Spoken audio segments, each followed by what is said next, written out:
नमस्कार। हम आ पहुंचे हैं भगवत गीता की यात्रा के सबसे आखिरी और शायद सबसे अहम पड़ाव पर। अध्याय 18 में भगवान कृष्ण हमें वो अंतिम ज्ञान देते हैं जो हमारी जिंदगी को बदल सकता है। इसमें कर्म, त्याग और समर्पण का पूरा सार छिपा है। तो आइए इस दिव्य संदेश को मिलकर समझते हैं। देखिए, ये अध्याय सिर्फ एक कंक्लूजन नहीं है।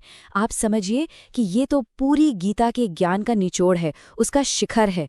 कृष्ण का जो आखिरी संदेश है वो सिर्फ अर्जुन के लिए नहीं था, बल्कि हम सबके लिए एक गाइड की तरह है जो जिंदगी के हर मोड़ पर हमारा साथ दे सकता है।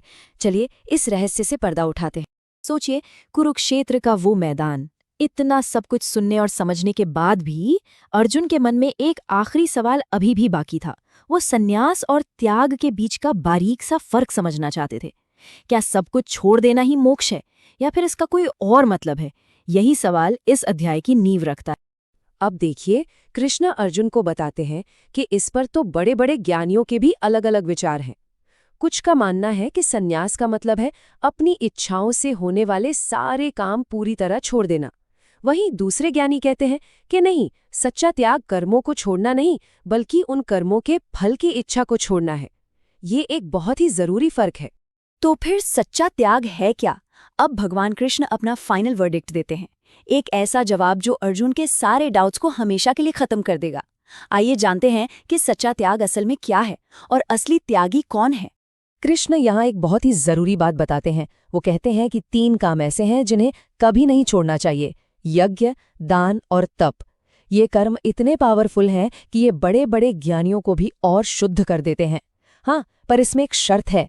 इन्हें बिना किसी स्वार्थ या फल की इच्छा के सिर्फ अपना कर्तव्य समझकर ही करना चाहिए। देखिए, कृष्ण का लॉजिक कितना प्रैक्टिकल है। जब तक हम जिंदा हैं, सांस ले रहे हैं, हम काम करना तो बंद कर ही नहीं सकते, है ना? तो असली त्यागी वो नहीं जो काम ही छोड़ दे। नहीं, असली त्यागी तो वो है जो काम के नतीजे की चिंता छोड़ दे। कर्म करो पर फल की इच्छा मत करो। यही सफलता की कुंजी है। और यहाँ एक और दिलचस्प बात सामने आती है। त्याग भी पता है 3 तरह का होता है, जो प्रकृति के गुणों पर डिपेंड करता है। सात्विक त्याग वो है जब हम बिना किसी अटैचमेंट के अपनी ड्यूटी करते हैं। राजसिक त्याग तब होता है जब हम किसी डर की वजह से अपने कर्तव्य से भागते हैं। और तामसिक त्याग है जब हम अज्ञान में अपने कर्तव्य को ही भूल जाते हैं। और सिर्फ सात्विक त्याग ही हमें मुक्ति की ओर ले जाता है। तो अब बात करते हैं प्रकृति के उन 3 गुणों की, वो 3 अदृश्य धागे जिनसे ये पूरी दुनिया, ये पूरा ब्रह्मांड बुना हुआ है: सत्व, रजस और तमस। कृष्ण कहते हैं कि चाहे देवता हो या इंसान, कोई भी इनके असर से बच नहीं सकता। यही गुण हमारे हर विचार, हर काम और हर भावना को कंट्रोल करते हैं। चलिए इस टेबल को थोड़ा समझते हैं। देखिए, जो सात्विक गुण हैं वो हमें हर जीव में एक ही ईश्वर को देखने की समझ देता है और हमें बिना स्वार्थ के काम करने की प्रेरणा देता है, जिसका सुख भले ही शुरू में थोड़ा मुश्किल लगे पर अंत में अमृत जैसा होता है। राजसिक गुण हमें भेदभाव, स्वार्थ और सुख दुख के एक अंतहीन झूले में फंसाए रखता है। और तामसिक गुण तो हमें अज्ञान, आलस और मोह के अंधेरे में ही धकेल देता है। तो सात्विक गुण ये अच्छाई, पवित्रता और ज्ञान का प्रतीक है। जिनके अंदर ये गुण ज्यादा होता है वो शांत होते हैं, ज्ञानी होते हैं। उनके हर काम में एक क्लैरिटी, एक बैलेंस दिखता है और उनके काम सबके भले के लिए होते हैं। ये अच्छाई का रास्ता है। फिर आता है राजसिक गुण। ये जुनून की, इच्छाओं की आग है। ये हमें बहुत मेहनत करवाता है, लेकिन किस लिए? अपने स्वार्थ के लिए। इसका नतीजा थोड़ी देर की खुशी और फिर लंबा दुख। ये कभी ना खत्म होने वाला चक्कर है। और आखिर में है तामसिक गुण। ये तो समझ लीजिए अज्ञान का घना अंधेरा है। यह हमें आलसी बना देता है, कंफ्यूज्ड रखता है। इसके असर में आकर इंसान सही गलत का फर्क ही भूल जाता है और खुद को बर्बादी की ओर ले जाता है। तो अब हम गीता के बिल्कुल क्लाइमैक्स पर हैं। वो पल आ गया है जब भगवान कृष्ण अपना सबसे बड़ा, सबसे गोपनीय ज्ञान जाहिर करने वाले हैं।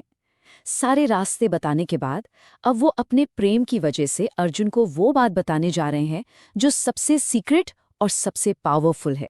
अब कृष्ण जो बताने वाले हैं ना, वो कोई कॉम्प्लिकेटेड फिलॉसफी नहीं है। वो इतना सीधा, इतना सरल रास्ता है कि कोई भी उसे अपना सकता है, और इतना पावरफुल कि वो हमारी पूरी जिंदगी बदल सकता है। ये सभी मुश्किलों से परे मोक्ष का सबसे सीधा और आसान रास्ता है। और ये रहा वो महावाक्य, सर्वधर्मान् परित्यज्य मामेकं शरणं व्रज अहं त्वां सर्वपापेभ्यो मोक्षयिष्यामि मा शुचः। यानी सब धर्मों को, सारे कर्तव्यों की चिंता को छोड़कर बस एक मेरी शरण में आ जाओ, मैं तुम्हें तुम्हारे सारे पापों से मुक्त कर दूंगा, डरो मत। आप समझिए, ये श्लोक पूरी गीता का दिल है, उसकी आत्मा है। ये भगवान का एक डिवाइन प्रॉमिस है, पूरी आज़ादी और हर डर से मुक्ति का। और इस आखिरी संदेश की सबसे बड़ी खूबसूरती जानते हैं क्या है? इसकी सिंप्लिसिटी। हजारों रास्ते नहीं, बस एक। हजारों देवी देवता नहीं, बस एक ईश्वर। ये एक सीधा साधा काम है, पूरी तरह से सिर्फ उस एक सर्वशक्तिमान की शरण लेना। कृष्ण के ये सिर्फ शब्द नहीं थे, ये एक जादू थे।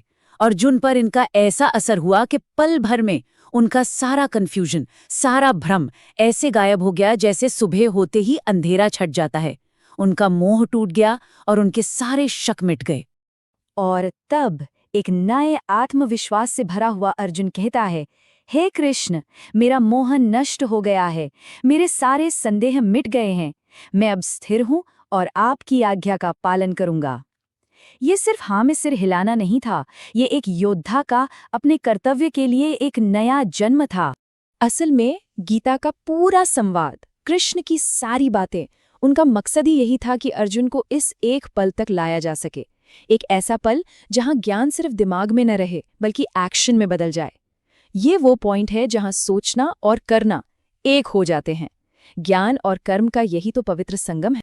तो आखिर में गीता हमारे सामने कर्म, ज्ञान और भक्ति के ये रास्ते रखती है। मंजिल सबकी एक ही है। अब सवाल हम सबके लिए है कि हमारा रास्ता कौन सा है। हम कर्म से ईश्वर को पाना चाहेंगे या ज्ञान से, या फिर प्रेम और भक्ति से? इस पर जरूर सोचेगा, क्योंकि सही रास्ता वही है जो सीधे दिल से जुड़ता है।